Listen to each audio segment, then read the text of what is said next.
আজকে আমি বানিয়েছিলাম বাটার গার্লিক নান আর চিকেন কষা। তো এখানে আমি আটা নিয়ে নিয়েছি সবার প্রথমে, তারপরে ময়দা অ্যাড করে দিয়েছি, তারপর দিয়ে দিলাম সাদা তেল, পরিমাণ মতো লবণ, চিনি, তারপরে এখানে আমি ফেটিয়ে রেখেছিলাম টক দইটা, ওটা দিয়ে দিলাম।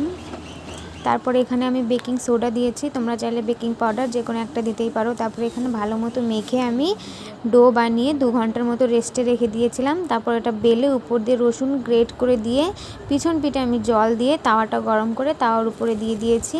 হালকা একটু বাবলের মতো উপরে ফুলে আসলে আমি ঢেকে দিয়েছি যাতে ভিতরটা ভালো মতো হয়ে আসে। তারপর আমি গ্যাসের উপরে একটু ছেঁকে নিয়েছি যাতে উপরটা পোড়া পোড়া হয়। তারপরে এখানে আমি উপরে বাটার দিয়ে হটপটে রেখে দিয়েছি। আর এখানে চিকেন কষার জন্য চিকেন নিয়ে নিয়েছি আমি 500 গ্রাম।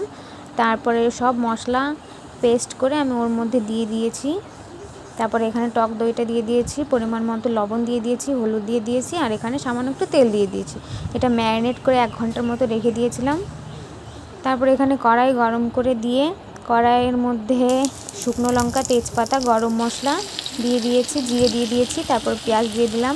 পেঁয়াজটা হালকা একটু নেড়ে চেড়ে ভাজা ভাজা হয়ে আসলে ম্যারিনেট করা মাংসটা আমি ওর মধ্যে দিয়ে দিয়েছি। দেওয়ার পরে ভালো মতো নাড়াচাড়া করে এখানে আমি হালকা কষা কষা হয়ে আসছে,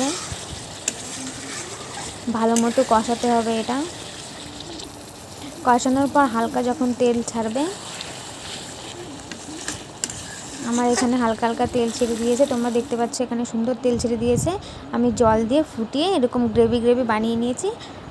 আর সবশেষে আমাদের বাটার গার্লিক নান রেডি।